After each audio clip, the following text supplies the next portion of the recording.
Red lights pulsed across every console in the observation station. Technician Freya Walsh ran diagnostics for the third time that hour, convinced the equipment was broken. The readings made no sense whatsoever. Something massive was approaching from deep space, but it moved in ways that violated every law of physics she understood. The station orbited a dead planet at the edge of Valdran territory. Nothing ever happened here. That was why the Empire posted junior technicians like Freya to monitor the empty darkness.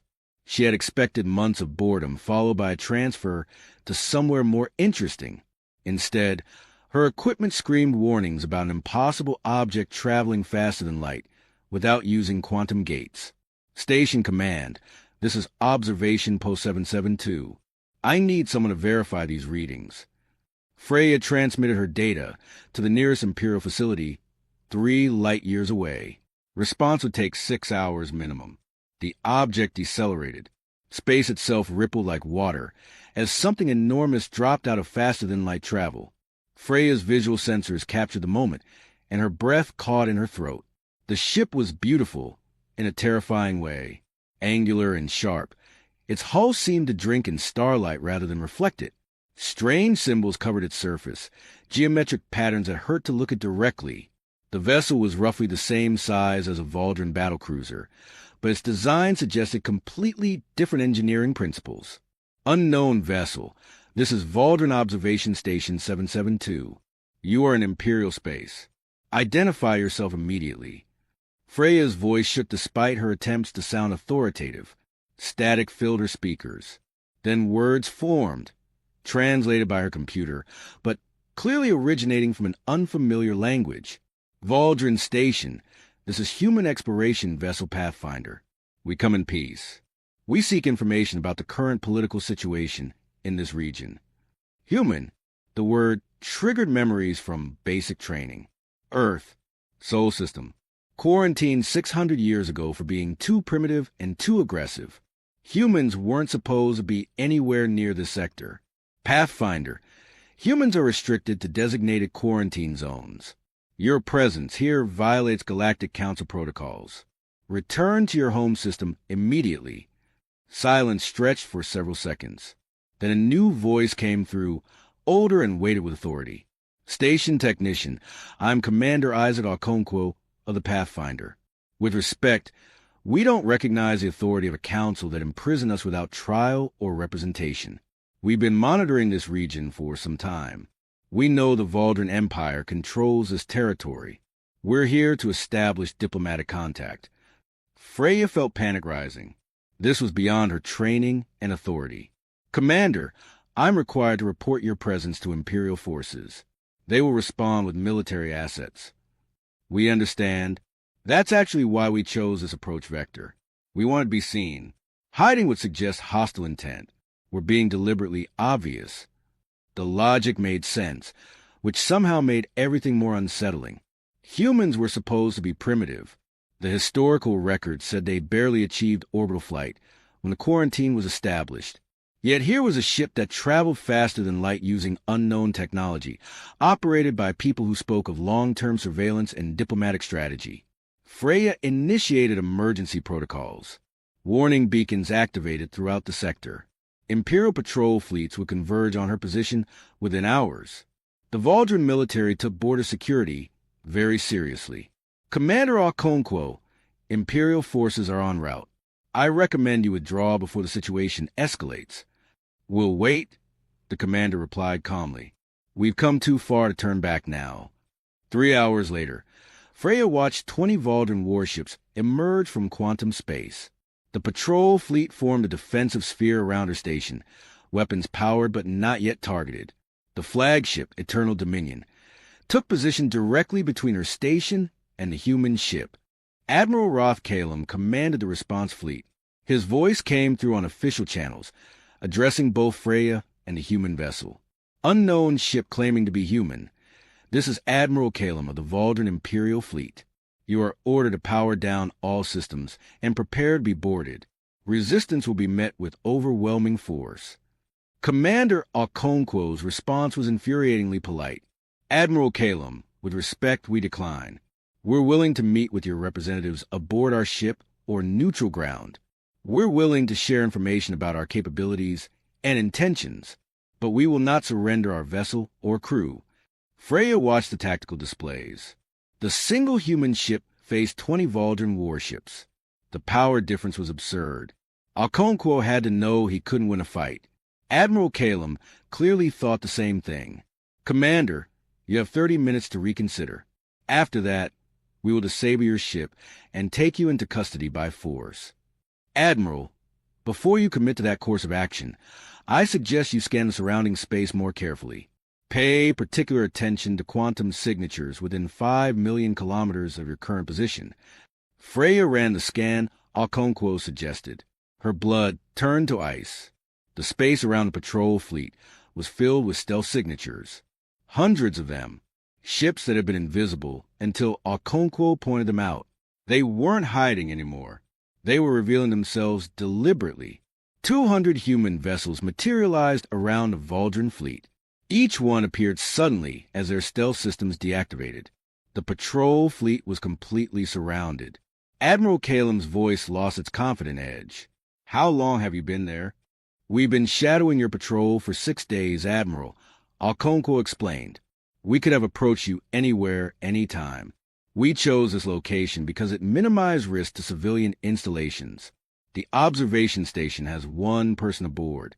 Your fleet is entirely military. If something goes wrong, no innocent people get hurt.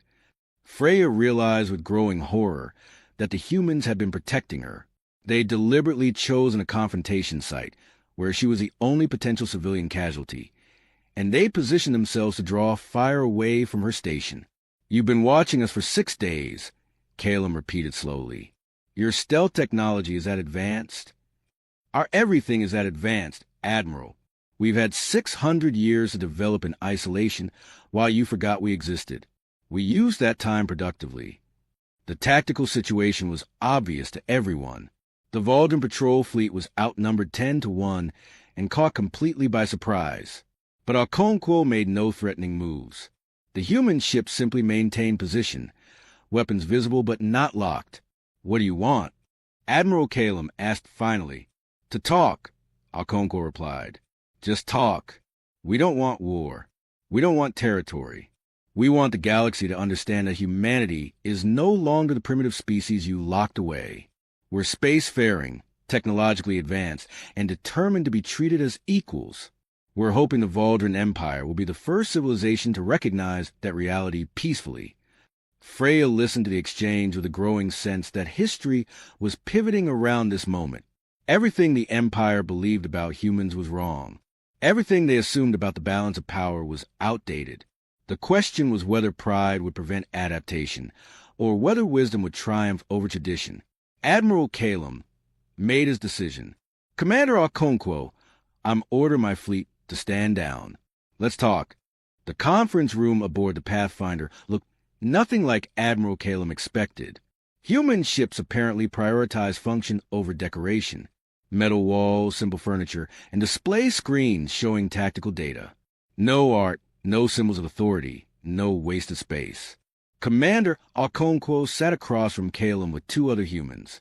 One was a young woman introduced as Lieutenant Sophie Grant, the other an older man named Dr. Raymond Cross. All 3 wore simple gray uniforms without the elaborate rank insignia common in the Valdran military. Thank you for accepting our invitation, Admiral. Okonkwo began. I know the situation is unprecedented. Calum studied the 3 humans carefully. They looked remarkably similar to several species in the galaxy. 2 arms, 2 legs, bilateral symmetry. Nothing in their physical appearance suggested they should be capable of building the technology he'd witnessed. Commander, the historical records say your species was barely orbital when the quarantine was established. That was 600 years ago. Even the most optimistic projections suggested you needed another 2,000 years to reach interstellar capability. How did you accomplish in 6 centuries what should have taken 3,000 years? Dr. Cross leaned forward, his eyes bright with enthusiasm. We cheated, Admiral. When we discovered the temporal monitoring buoys, we didn't just reverse engineer them. We learned from them.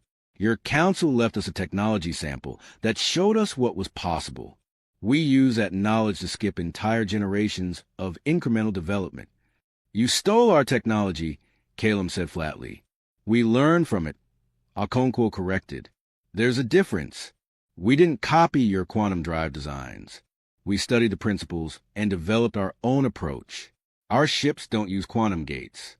We manipulate gravity fields to compress space. Different method, same result. Lieutenant Grant activated a holographic display. It showed Earth's technological progression over 6 centuries. The curve was steep, almost vertical in places. When humanity learned we were being watched and confined, something fundamental changed in our civilization, Grant explained. Every nation on Earth had been competing against each other.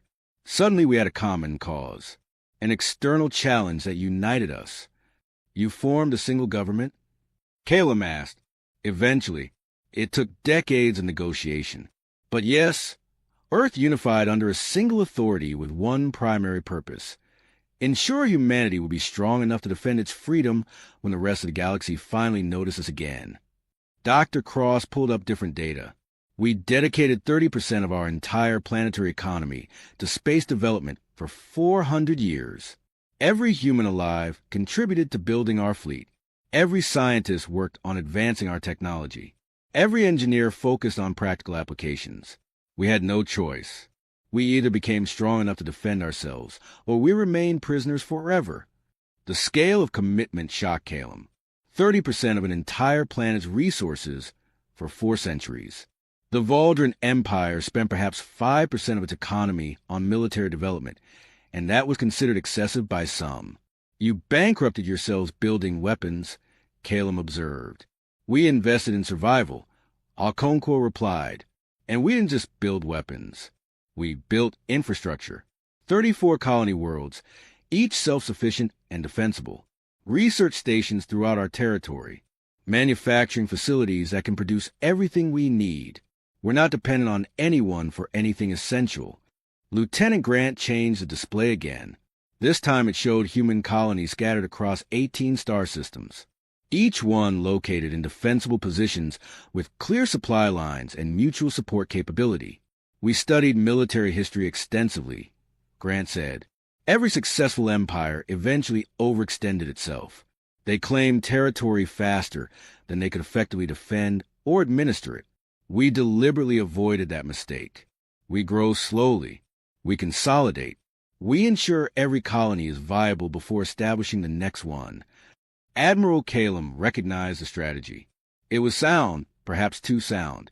The Valdran Empire controlled 847 systems, but many were poorly integrated and required significant military presence to maintain order. Humans had 34 colonies and apparently absolute control over all of them. You claim you want peace, Calum said, yet you brought 200 warships to this meeting. We brought insurance, Okonkwo corrected. Admiral, we've been monitoring your communications. We know your patrol fleet transmitted tactical data to Imperial High Command. We know reinforcements are probably being prepared. We wanted you to understand that sending more ships won't change the fundamental situation. Which is what exactly?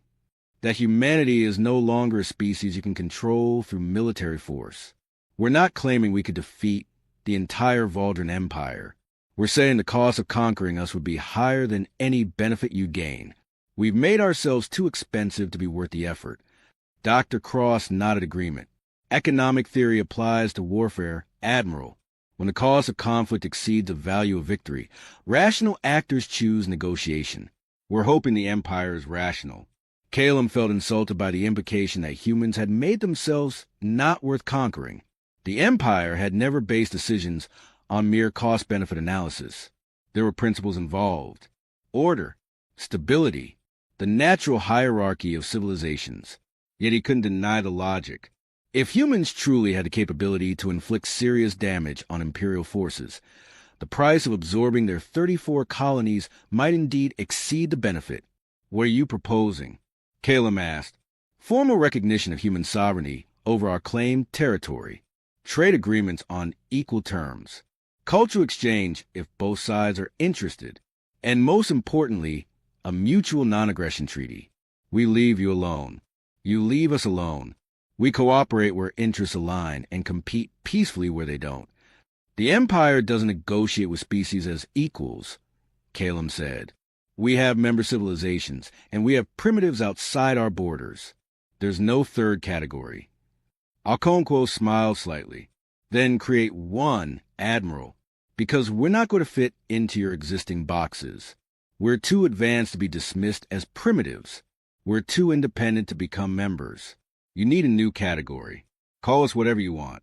Sovereign partners. Independent associates. It doesn't matter. What matters is that you recognize we have the right to govern ourselves.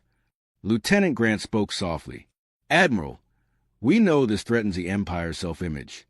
We know it raises questions about why other species don't have the same rights. We're not trying to destabilize your civilization. We're just fighting for our own freedom. Is that really something the Empire wants to go to war over? Calum sat in silence, thinking through the implications. If he recommended recognizing human sovereignty, it would indeed raise uncomfortable questions throughout Imperial space. If he recommended military action, it could lead to a costly conflict with uncertain outcome. Before he could respond, alarms sounded throughout the Pathfinder. Lieutenant Grant checked her console, and her expression hardened. Admiral, your reinforcements just arrived. 300 Vulcan warships just entered the sector. They're taking aggressive positions around our fleet. Okonkwo looked at Calum steadily. Did you order them here? No, Calum admitted. High Command must have dispatched them automatically when my patrol reported human contact. Then we have a problem, Okonkwo said quietly. Because your reinforcements don't know we're negotiating. They're going to see 200 human ships and assume the worst. Fleet Commander Dar Kovacs reviewed the tactical situation with growing confidence. 300 fresh Vulcan warships had just arrived to support Admiral Calum's patrol. The humans were now outnumbered. Time to remind these primitives about the Empire's power. All ships weapons hot. Target the human vessels. Demand their immediate surrender. Kovacs had fought 12 campaigns during her career. She'd never lost a battle. Today would be no different. Aboard the Pathfinder, alarms continued blaring. Commander Okonkwo stood quickly. Admiral Calum, contact your fleet commander immediately. Tell her we're in the middle of negotiations. Calum activated his communication device. Fleet Commander Kovacs, this is Admiral Calum. Hold your fire. We are negotiating with the human representatives aboard their vessel. Kovacs' response was sharp. Admiral, you're aboard an enemy ship? That's an unacceptable risk. We're moving to extract you immediately. Commander, I gave an order. Stand down your weapons. Sir, with respect, you may be under duress or coercion. I'm following standard protocols for hostage situations. Lieutenant Grant pulled up tactical displays, showing the Vulcan reinforcement fleet positioning for attack. Commander, she's not listening. We need to respond before this gets out of control. Okonkwo's jaw tightened. Lieutenant, signal our fleet. Defensive formation Sigma. Do not fire unless fired upon. Show them we're not the aggressors here. The 200 human ships moved instantly into a tight defensive sphere. Their shields linked together, creating a unified barrier. Weapon systems remained powered but not locked on targets. Fleet Commander Kovacs saw the human response as confirmation of hostile intent. All ships fire warning shots. Show these humans we mean business. 50 Vulcan ships fired particle beams across the bows of nearby human vessels. The shots missed deliberately, but passed close enough to make the threat clear. Dr. Cross watched the exchange with resignation. Commander, they're not going to back down. Vulcan military doctrine emphasizes overwhelming force. They think superior numbers guarantee victory. They're wrong, Lieutenant Grant said quietly. She looked at Okonkwo. Commander, request permission to demonstrate our defensive capabilities. Okonkwo hesitated only a moment. Granted. Non-lethal demonstration only. Grant transmitted orders to the human fleet. One of the human destroyers detached from the defensive sphere and moved into open space. It positioned itself in the path of potential fire from the Vulcan fleet. What are your people doing? Admiral Calum demanded. Showing your fleet commander why attacking us would be a mistake. Okonkwo replied. Fleet Commander Kovacs saw the isolated human ship as an opportunity. Target that vessel. Full weapons barrage. Disable it. 12 Valdrin ships opened fire simultaneously. Particle beams, plasma bolts, and kinetic projectiles all converged on a single human destroyer. The human ship didn't dodge or attempt to evade. Instead, something extraordinary happened.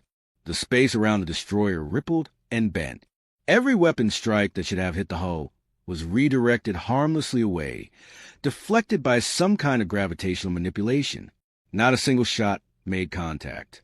The human ship sat completely undamaged in the middle of a weapon storm that should have vaporized it. Kovacs stared at her tactical display in disbelief. How is that possible? Our weapons should have overwhelmed any shield technology. Dr. Cross smiled slightly. Your weapons did hit our shields. Commander, we just don't use electromagnetic barriers like you do. We bend space itself.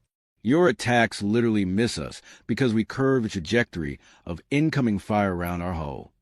The demonstration had its intended effect. Valdrin ships stopped firing. Their commanders uncertain how to counter a defensive technology that operated on principles they didn't understand. Fleet Commander Kovacs, this is Commander Okonkwo of a human vessel Pathfinder. We have no desire for conflict. Admiral Kalem is here voluntarily participating in diplomatic discussions. We demonstrated our defensive capability not as a threat, but as information. You cannot harm us with conventional weapons. Continuing to attack would waste your ammunition and achieve nothing. Kovacs felt her certainty crumbling. She'd been trained to solve problems through superior firepower. But firepower meant nothing if it couldn't hit the target. Commander Okonkwo, I demand you release Admiral Kalem immediately. Admiral Kalem's voice cut through the tension. Fleet Commander, I am not being held against my will. I am conducting negotiations as a ranking Imperial officer. You will stand down and await further orders. Sir, High Command will not approve of the situation. Then High Command can speak to me directly. Until then, you answer to me. Stand down. Now. Kovacs had no choice but to comply. Her fleet powered down weapons but maintained aggressive positions around the human ships. Aboard the Pathfinder, Okonkwo turned to Admiral Kalem. Admiral, we just proved we can defend ourselves. Your fleet commander attacked us and accomplished nothing. I'm hoping this demonstration convinces your leadership that military solutions won't work here. It might convince them to send more ships, Kalem said honestly. The Empire has resources you can't match. If they decide to commit fully, they could bring 5,000 warships to this sector. Then we deploy countermeasures you haven't seen yet. Lieutenant Grant said, Admiral, that destroyer that just deflected your weapons? We have 400 more just like it positioned throughout this region, plus stealth ships you still haven't detected, plus automated defense platforms, plus weapon systems we deliberately haven't revealed. We're not bluffing about our capability to defend our territory. Dr. Cross added context. We studied the Valdrin Empire for centuries. Admiral, we know your tactics, your doctrine, your ship capabilities. We've wargamed every possible scenario. We're not confident we could win a total war against your entire civilization, but we're absolutely certain we can make it so costly that you'd regret starting it. Admiral Kalem understood deterrence theory. The threat didn't need to be absolute. It just needed to be credible enough to make the cost of aggression unacceptable. What happens now? Kalem asked. That depends on your leadership. Okonkwo replied. We're willing to continue negotiations. We're willing to demonstrate good faith through limited cooperation on non-military matters. We're willing to prove we're not the enemy. But we're not willing to surrender our freedom. If the Empire insists on conflict, we'll fight. And both sides will lose far more than either could gain. Kalem activated a secure communication system to contact Imperial High Command directly. The conversation would determine whether humanity and the Empire found a peaceful path forward or plunged into war neither side really wanted. The entire galaxy watched and waited for the Valdrin Empire's decision. Supreme Counselor Vera Thane listened to Admiral Kalem's report with growing frustration. She led the Valdrin High Council.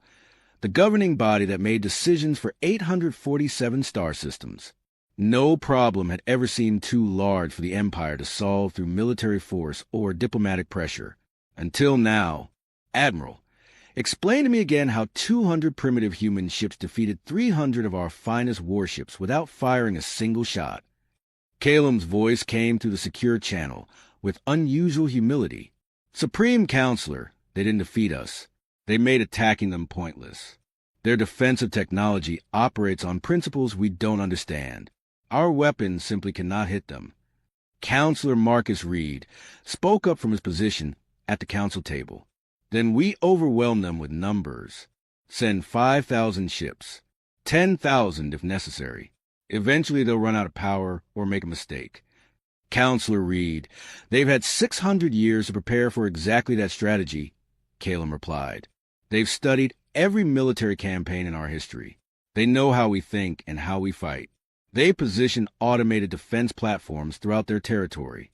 They have stealth technology we cannot detect, and they claim to have weapons they haven't yet demonstrated. I believe them. Supreme Counselor Thane drummed her fingers on the table. So you're recommending we simply accept their demands? Recognize them as equals? That will encourage every other species in Imperial space to demand independence. With respect, Supreme Counselor, other species in Imperial space don't have the capability to defend themselves. Humans do. We're not talking about a rebellion from within. We're talking about an external power that developed independently and now demands recognition. Counselor Yuki Sato, the youngest member of the High Council, offered a different perspective. Perhaps we're looking at this wrong. What if we treat humans not as a threat to Imperial authority, but as an opportunity to demonstrate Imperial wisdom? We've maintained power for 8 centuries through strength. Maybe it's time to show we can also maintain power through adaptation. Explain, Thane said. The galaxy knows about the human situation by now. Every intelligence service is watching how we respond. If we attack and suffer heavy casualties, we look weak. If we negotiate and recognize human sovereignty, we look pragmatic and reasonable. We can frame this as the Empire choosing peace when war was possible. That's strength, not weakness. Marcus Reed shook his head. It's capitulation. The moment we recognize one independent power, others will demand the same treatment.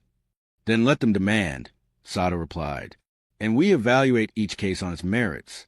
Most species lack the capability to defend themselves independently. Humans have proven they do. There's no shame in recognizing reality. Supreme Counselor Thane considered both arguments. The traditionalists wanted to maintain the status quo through force. The pragmatists wanted to adapt to changing circumstances. Both positions had merit and both had risks. Admiral Calum, what's your assessment of human intentions? Do they want more than sovereignty over their claimed territory? I've spoken extensively with their commander, Supreme Counselor. My assessment is that they genuinely want peaceful coexistence. They're not seeking to expand into Imperial space or undermine our authority. They simply want to be left alone to develop their civilization as they see fit. And if we leave them alone, what prevents them from becoming a threat in the future? Nothing prevents it, Calum admitted. But attacking them now guarantees they'll be our enemy. Recognizing their sovereignty gives us the opportunity to establish normal diplomatic relations, trade, cultural exchange, perhaps even cooperation on matters of mutual interest. That seems preferable to permanent hostility with a technologically advanced neighbor. Counselor Sato added another point. We should also consider the precedent this sets for other species we might encounter in the future. The galaxy is vast. There could be other advanced civilizations beyond our current borders. How we handle the human situation will inform how those future contacts develop. Supreme Counselor Thane made her decision. Admiral Calum, you'll continue negotiations with human representatives. Our position is as follows. We will recognize human sovereignty over their currently claimed territory in exchange for several conditions. What conditions, Supreme Counselor? First, humans must agree to respect Imperial borders and not expand into territory we claim. Second, they must agree to share information about any external threats they encounter. Third, They must agree to limited trade relationships on terms we'll negotiate separately. Fourth, they must allow Imperial observers to visit human space periodically to verify treaty compliance. Admiral Calum relayed the conditions to Commander Okonkwo immediately. The human leader listened carefully, discussed with his advisors, then responded, "We can accept the first 3 conditions with some modifications. We agree to respect current Imperial borders, but reserve the right to claim unclaimed territory beyond those borders. We'll share information about external threats that could affect both our civilizations. We're willing to discuss trade agreements on equal terms, not dictated terms." And the 4th condition? Calum asked, "We'll allow Imperial observers with the same reciprocal rights. You can visit our space. We can visit yours. Equal access, equal oversight. We won't accept being monitored without the same ability to monitor you." Admiral Calum transmitted the counterproposal to the High Council. Supreme Counselor Thane discussed it with her fellow counselors. The debate was heated, but ultimately practical concerns won over pride. "Accepted," Thane declared. "Draw up the formal agreement. We'll ratify it within 1 standard week." The news spread across the galaxy within hours. The Valdran Empire, which had never negotiated with any species as equals, had just recognized human sovereignty. Political analysts across dozens of civilizations scrambled to understand the implications. Some saw it as imperial weakness. Others saw it as intelligent adaptation. But everyone understood that something fundamental had changed in galactic politics. Aboard the Pathfinder, Commander Okonkwo shook hands with Admiral Calum in the human gesture of agreement. "Admiral, I hope this is the beginning of a productive relationship between our peoples." "As do I, Commander, though I suspect the hardest part is still ahead. Actually implementing this agreement while managing expectations on both sides." "Probably true," Okonkwo admitted, "but we've taken the first step. That's more than most people thought possible even a week ago." Lieutenant Grant interrupted their conversation. "Commander, we're receiving a transmission from an unknown source. The signal is coming from outside both human and Valdran territory. It's encoded, but our systems are translating it." She played the message. A voice filled with curiosity and calculation spoke words that sent chills through everyone present. "This is High Ambassador Torin of the Krell Dominion. We've been observing your negotiations with great interest. The Krell wish to establish contact with humanity. We have much to discuss." Admiral Calum's expression darkened the moment he heard the name Krell Dominion. Commander Okonkwo noticed a reaction immediately. "Admiral, you recognize that name." "Unfortunately, yes. The Krell are the Valdran Empire's oldest enemy. We fought territorial wars with them for 300 years. Neither side has ever achieved decisive victory. We maintain an uneasy peace through mutual deterrence." Dr. Cross pulled up data on the Krell from human intelligence files. "We've been monitoring them along with everyone else. They control approximately 400 star systems, technologically comparable to the Valdran Empire, militarily aggressive. They expand through conquest and rarely negotiate except from positions of overwhelming strength." Lieutenant Grant analyzed the transmission more carefully. The signal originated from a position 60 million kilometers from here. They've been watching this entire situation unfold. "Of course they have," Calum said bitterly. "The Krell maintain surveillance networks throughout this region just as we do. They're always looking for opportunities to exploit Valdran weakness or distraction." Commander Okonkwo considered the implications. "They see our negotiation with the Empire as a potential opportunity, either to gain a new ally against the Valdran or to attack while Imperial forces are focused on us." "Probably both," Calum agreed. "The Krell are strategic opportunists. They'll pursue whichever option provides the greatest advantage." A Krell ship appeared on sensors, decloaking 30,000 kilometers from the Pathfinder. It was smaller than either human or Valdran capital ships, but heavily armed. Its hull bore scars from previous battles, maintained deliberately as symbols of martial pride. The Krell transmission continued. "Human Commander, I am High Ambassador Torin. The Krell Dominion respects strength. You have demonstrated capability that impressed us. We wish to discuss mutual interests." Okonkwo glanced at Admiral Calum before responding. Ambassador Torin, humanity appreciates the Krell interest. However, we've just concluded negotiations with the Valdrin Empire. We're not looking to immediately enter new diplomatic relationships. Understandable. But consider this, human commander. The Valdrin will never truly accept you as equals. Their entire civilization is built on assumptions of superiority. They negotiate with you now because you force them to, not because they respect you. The Krell understand strength. We would welcome you as genuine partners. Admiral Calum transmitted on a private channel to Okonkwo. Commander, the Krell are trying to drive a wedge between humans and the Empire. It's a standard tactic. They want you to question our sincerity. Are they wrong? Okonkwo asked bluntly, does the Empire truly accept us as equals, or are they just being pragmatic because they can't defeat us easily? Calum hesitated. Honesty warred with loyalty. I don't know, he finally admitted. The High Council agreed to recognize your sovereignty.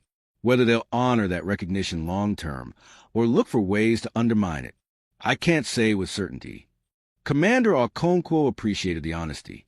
He opened a response to Ambassador Torin. Ambassador, humanity values strength, but we also value peace. We've just avoided one potential conflict. We have no interest in inserting ourselves into the middle of an existing rivalry between the Krell and Valdrin. Then you choose to align with the Empire against us? We choose to align with no one against anyone. We're claiming neutrality in your long-standing dispute. Ambassador Torin's voice took on a harder edge. Neutrality is a luxury, human commander, in this region of space. Species either align with the Empire, align with the Dominion, or get conquered by whichever power moves first. There is no neutral ground. Dr. Cross muttered quietly. They're trying to force a binary choice. Classic manipulation tactic. Lieutenant Grant suggested an alternative approach. Commander, what if we demonstrate that neutral ground can exist if it's defended properly? Okonkwo nodded slowly, understanding her thinking. Ambassador Torin, you claim neutrality is impossible. We intend to prove otherwise. Human space will remain neutral in Valdrin-Krell conflicts. Any attempts to violate that neutrality will be met with the same response regardless of which side attempts it. Brave words from a species controlling only 34 colonies. Yes, 34 extremely well-defended colonies. We've demonstrated our defensive capabilities to the Valdrin. We're prepared to demonstrate them to the Krell as well if necessary. A second Krell ship decloaked, then a third. Within minutes, 20 Krell warships surrounded the diplomatic meeting point. The Krell were making a statement about their military reach. Admiral Calum's fleet commander, Kovacs, transmitted urgently. Admiral, the Krell are positioning for potential attack. Should we move to support the human vessels? The question hung in the air. The ink on the human-Valdrin agreement wasn't even dry yet, and already circumstances were testing whether it meant anything real. Commander Okonkwo looked at Admiral Calum. Admiral, you're not obligated to defend us. The treaty doesn't include mutual defense clauses. No, it doesn't, Calum agreed. But it does establish that we recognize human sovereignty. If the Krell attack you now, they're attacking a power we've acknowledged as legitimate. That makes it an imperial concern. Calum opened a channel to Fleet Commander Kovacs. Commander, move our ships into defensive positions supporting the human fleet. The Krell need to understand that attacking humanity means engaging the Valdrin Empire as well. The Valdrin ships repositioned, forming a united front with human vessels. The tactical display showed a mixed force presenting coordinated defense. Ambassador Torin's voice carried surprise. Admiral Calum, the Valdrin Empire is defending humans? This is unexpected. This is diplomacy, Ambassador. We've made agreements with humanity. We honor our commitments. If the Krell wish to test that resolve, you'll face both our fleets. Interesting. The Empire and humanity are already allies despite just meeting. The galaxy changes quickly. Torin's tone shifted slightly. Perhaps we were premature in assuming humans would be easily influenced. They seem to have chosen their side. We've chosen our own side, Commander Okonkwo corrected. Admiral Calum is defending us because attacking us would violate the regional stability he's trying to maintain. It's strategic, not emotional. The Krell can pursue the same strategic relationship if you approach us with respect rather than manipulation. Silence stretched for several seconds. Then Ambassador Torin responded with something that might have been respect. Perhaps humanity is more sophisticated than we assumed. Very well, human commander. The Krell withdraw for now, but we will be watching. If you prove to be as capable as you claim, we may indeed pursue formal diplomatic contact. On equal terms, as you say. The Krell ships cloaked and disappeared from sensors. The immediate crisis passed, leaving humans and Valdrin facing each other with new questions about what their relationship actually meant. 6 months after the first contact, Lieutenant Sophie Grant walked through the new diplomatic station at the border between human and Valdrin space. The facility was jointly built and operated, a symbol of the unprecedented cooperation between the two civilizations. Half the station followed human design principles. Efficient, practical, minimalist. The other half reflected Valdrin aesthetics. Grand spaces, artistic flourishes, displays of cultural achievement. The contrast was jarring, but somehow it worked. Grant had been assigned as a human liaison officer, working alongside Valdrin Subcommander Yuki Sato, who'd been promoted after advocating for the human treaty on the High Council. They met daily to coordinate the growing trade relationship and resolve minor disputes before they became major problems. Lieutenant Grant, we received requests from 6 more Valdrin merchant companies asking for trade access to human markets, Sato said during their morning briefing. They're particularly interested in human computational technology. We can approve 3 of them, Grant replied. The other 3 have connections to military contractors. We're not ready to share certain technologies yet. Sato nodded understanding. Fair enough. On a related note, the High Council is requesting information about your gravitational manipulation technology, not for military purposes. They want to explore civilian applications. Faster cargo transport, more efficient orbital stations, that kind of thing. I'll forward the request to Earth Science Council. They'll probably want something in return. Maybe access to Valdrin quantum communication technology. Our deep space colonies would benefit from faster-than-light communications. This was how things worked now. Careful exchanges of information and technology, each side evaluating the other's trustworthiness through small steps before taking bigger ones. It wasn't friendship exactly, but it was functional cooperation. Commander Okonkwo arrived at the station accompanied by Admiral Calum. They'd formed an unusual partnership over the past months, working together to ensure the treaty succeeded despite skeptics on both sides. Lieutenant Grant, Admiral Calum and I are heading to the Outer Rim together, Okonkwo explained. We detected unusual energy signatures in unclaimed space beyond both our territories. We're conducting a joint exploration mission to investigate. Grant pulled up the data. The energy signatures were unlike anything in either civilization's database. Potentially natural phenomena, but possibly evidence of another unknown civilization.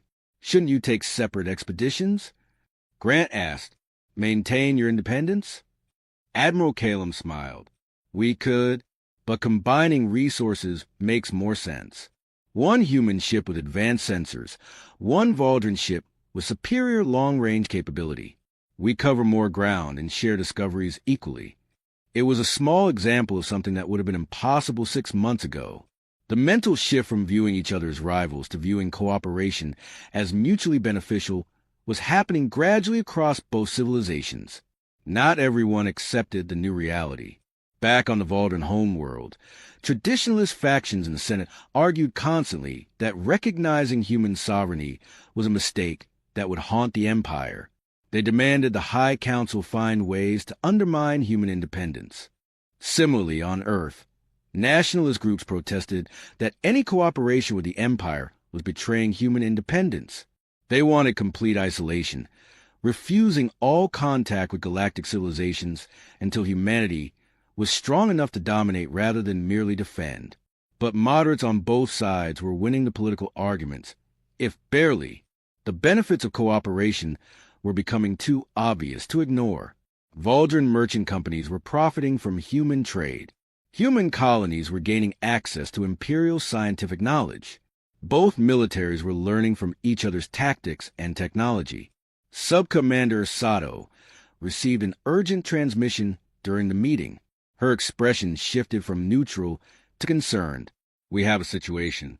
The Krell Dominion is requesting formal diplomatic negotiations with the Joint Human-Valdran Authority." "There is no joint authority," Okonkwo said. "We're separate civilizations." "The Krell apparently don't see it that way anymore," Sato replied. Ambassador Torin specifically addressed his request to the Human-Valdran Partnership. They want to establish a three-way non-aggression treaty. Admiral Calum looked thoughtful. That would fundamentally alter the balance of power in this region. The Empire and Krell have been rivals for 3 centuries. A three-way treaty would create unprecedented stability, or unprecedented opportunities for betrayal, Grant pointed out. The Krell aren't known for honoring agreements when circumstances change. Neither was the Empire until 6 months ago, Okonkwo said diplomatically. Circumstances forced everyone to reconsider old assumptions. They debated the proposal for hours. Eventually, they agreed to recommend that their respective governments at least listen to what the Krell were proposing. Not commitment, just willingness to talk. The response came within days. Earth's unified government and the Valdran High Council both approved preliminary negotiations with the Krell, with the condition that humans and Valdran would consult with each other throughout the process. Not as allies exactly, but as partners with aligned interests. 3 weeks later, the first three-way diplomatic conference took place aboard a neutral station built specifically for the occasion. Human, Valdran, and Krell representatives met in a triangular conference room designed to give no species positional advantage. Ambassador Torin opened the discussions. The galaxy is changing. Old rivalries based on assumptions of scarcity and zero-sum competition no longer serve anyone's interests. The Krell Dominion proposes a new framework. 3 major powers, each respecting the other's sovereignty, cooperating where interests align, and competing peacefully where they diverge. It was a revolutionary concept for this region of space. No empire, no hierarchy, no assumptions about which civilization was naturally superior. Just 3 powerful groups choosing cooperation over endless conflict. The negotiations took months. Treaty language had to be precise enough to be enforceable, but flexible enough to allow for future adaptation. Each side had to surrender some of their precious sovereignty in exchange for collective security. But eventually an agreement emerged.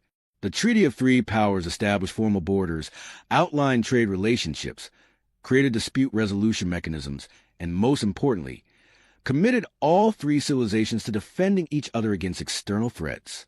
When the treaty was finally signed, Lieutenant Sophie Grant stood in the observation deck of the diplomatic station and watched ships from 3 civilizations patrolling their shared borders. Human vessels with their dark hulls and gravitational technology. Valdran ships with their elegant designs and ancient pride. Krell warships bearing the scars of countless battles. They weren't friends. They barely trusted each other. But they were working together, and that was enough. The galaxy had evolved. And humanity had proven that sometimes the best way to protect your freedom was to help others protect theirs. Strength through cooperation rather than domination. A new model for how civilizations could coexist. Grant smiled and returned to work. The treaty was just the beginning.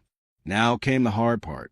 Actually making it work day by day, decision by decision, crisis by crisis. Building something lasting from